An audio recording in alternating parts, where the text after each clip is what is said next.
Olha, Rafael, eu não sei se dá para concluir que tudo isso que a gente viu, né, como por exemplo a questão do Lava Jato, que o Procurador-Geral da República, Augusto Aras, nega que seja o fim da Lava Jato, ele até falou, quem disse isso? Né, mas, ao julgar pelos procuradores, pelos envolvidos, pela turma de Curitiba, pela reação do próprio Deltan Dallagnol, foi obviamente uma ducha de água fria, sim, e dar uma esvaziada.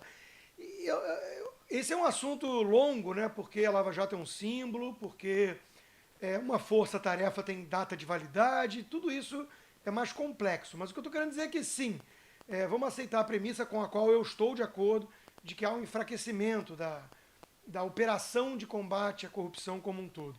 E isso pode ter ligação com essa aproximação do governo e do presidente com o Centrão. Né? Então vamos lá. Nós vimos a eleição da Câmara, dando a vitória ao Arthur Lira, que obviamente ninguém vai soltar fogos de artifício. Nenhum brasileiro com compromisso com essa agenda de reformas e tudo vai soltar fogos de artifício, ou com a bandeira ética. Né? Mas aí a gente precisa contextualizar. Ah tá, ele estava concorrendo contra, esquece os outros que não tinham chance, o Baleia Rossi, que era o candidato do Rodrigo Maia, que estava pedindo impeachment já do presidente quase, e que estava abraçado com o PT. Então, e boicotando a agenda de reformas. Então, assim, de novo, política não é ambiente para românticos, para ingênuos e para idealistas. Né? Eles exercem um papel na narrativa, no norte, mas a política mesmo é um jogo muito mais sujo e pragmático. Né? O Fiuza já colocou, são diversos grupos de interesses representados ali, né? Tem os despachantes de muitas áreas e setores, e tudo isso não é muito bonito de se ver. Né? Já dizia o velho ditado, se você vê como as salsichas são preparadas e as leis, né, você não consome salsicha e não vai ter tanto respeito assim pelas leis. Né? Agora, de novo, não é só isso. Tem gente querendo levar o Brasil para frente. Né?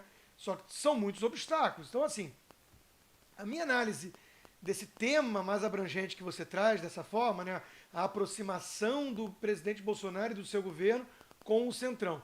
Eu vejo de algumas maneiras. Eu vejo, primeiro, como uma necessidade de sobrevivência do próprio governo e do presidente. Né?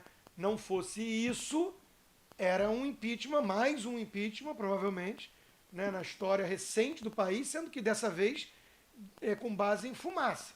Né? Porque o Collor tinha lá os motivos óbvios, a Dilma destruiu o país e teve as pedaladas fiscais, teve a criatividade contábil e todo o resto que a gente sabe, né? E foi uma forma de se livrar do PT e do destino venezuelano. Agora, hoje seria o quê, né? Ah, ele é um genocida, olha Manaus. Ah, ele comprou muito leite condensado para o governo federal todo. Né? Chega a ser patético. Chega a ser patético. Então seria um grave desrespeito à Constituição, à estabilidade política no país, mas era o caminho. Era o caminho que estava sendo dado ali pela turma tucana de mãos dadas com o PT. E aí tem a história toda, né, de rachadinha do filho e tudo que pode ter colocado, de alguma maneira, o presidente, a família toda, né, mais refém, né, dessa situação aí. Então, acho que foi uma das coisas, foi para blindar ali contra a destruição do governo. Né? Então, foi uma blindagem mesmo contra o impeachment, né, essa aproximação com o Centrão. Agora, tem um outro aspecto. Tem um outro aspecto que é curioso que esteja sendo deixado de lado por aqueles que cobravam isso do governo, Rafael. Falavam que o governo queria governar com a voz das ruas e com bancadas temáticas, e que ele tentou, né? Montou um ministério técnico e sem distribuição para feudos partidários, e aprovou uma reforma importantíssima, o dobro daquela prevista pelo governo Temer na Previdência, com a voz das ruas. Agora, não se governa 4 anos assim. Né? Então, eu mesmo era muito cético quanto a isso e escrevi para a Gazeta do Povo vários textos. Então, o outro lado dessa moeda é a governabilidade. O modelo brasileiro é um modelo de presidencialismo de coalizão. O Congresso foi eleito. Ah, reclama do Arthur Lira na presidência? Reclama dos eleitores. Porque era ele ou o Baleia Rossi ao lado do Maia e do PT. E do PCdoB e do PDT. Então, assim, é muito fácil, né, ficar nessa posição de só tacar pedra e apresentar como contrapartida, uma utopia, né? A falácia do nirvana. Ai, olha como o mundo real é ruim. Tá, o que, que você está oferecendo em troca? Ah, uma utopia. O que, que você faria se estivesse lá? Ah, não importa, não fui eu que venci. Né? Então, assim, é muito cômodo isso. Né? E como tem uma narrativa antibolsonarista muito patológica hoje em dia e oportunista, junta as duas coisas, é uma aversão estética e que junta com a fome e a vontade de comer, né, dos oportunistas também, que querem derrubar ou enfraquecer o governo porque querem retomar o poder, né? A primeira coisa que aconteceu no dia seguinte à eleição do Arthur Lira, e que era fake news, e que foi espalhada por um site de fofocas, né? Dizia que a Flor de Lis tinha ganhado a Secretaria das Mulheres, sendo que era uma coisa automática para todas as deputadas mulheres, né? Mas isso espalhou, foi para o Trending Topics, e ali a gente teve um laboratório para ver o que vai vir pela frente.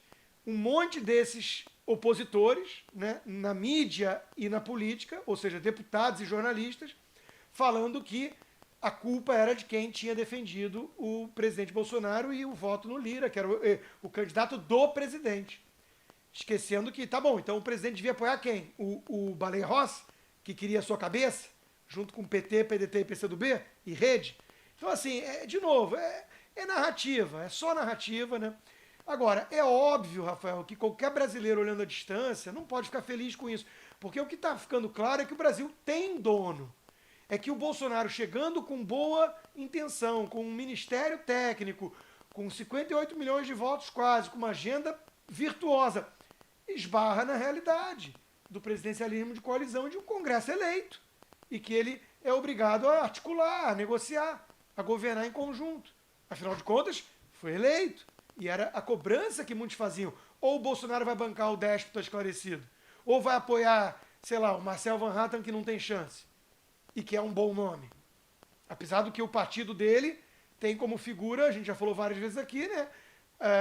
Não controla totalmente o partido mais, mas é um desses lacradores, que está de mão dada hoje em dia com o PSOL e PT, para falar até do leite condensado já, e pedindo impeachment diariamente.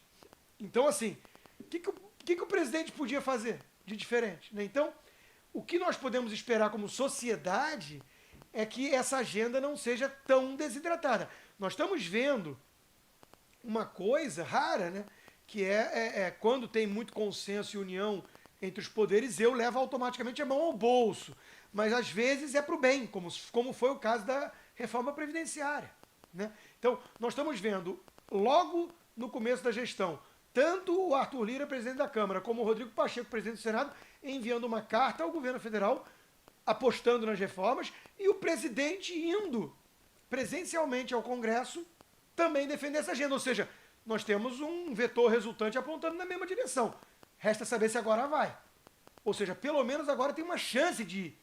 Agora, vai na velocidade que a gente quer? Não. Vai na magnitude que a gente precisa? Não. Vai ser muito aquém do desejado e do necessário. Porque vai ser desidratada a agenda de reformas pela abocanhada do Centrão. Agora, é do jogo. E o Temer, o Fiuza já apontou muito isso aqui, o Temer vinha fazendo um governo de transição com uma agenda virtuosa, com quadros técnicos nas estatais, com reformas como a trabalhista e como a previdenciária, que estava engatilhada, e foi boicotado pela fita do Joesley Batista, uma produção Janot, com apoio Rede Globo Produções. Né? E deu no que deu. Deu no que deu. Foi bom para o país aquilo? Não. Então, de novo, né? Nós temos que tomar muito cuidado com quem está no jogo de poder e torce pelo quanto pior, melhor. E quem está no jogo de pátria e quer ver o Brasil melhorar.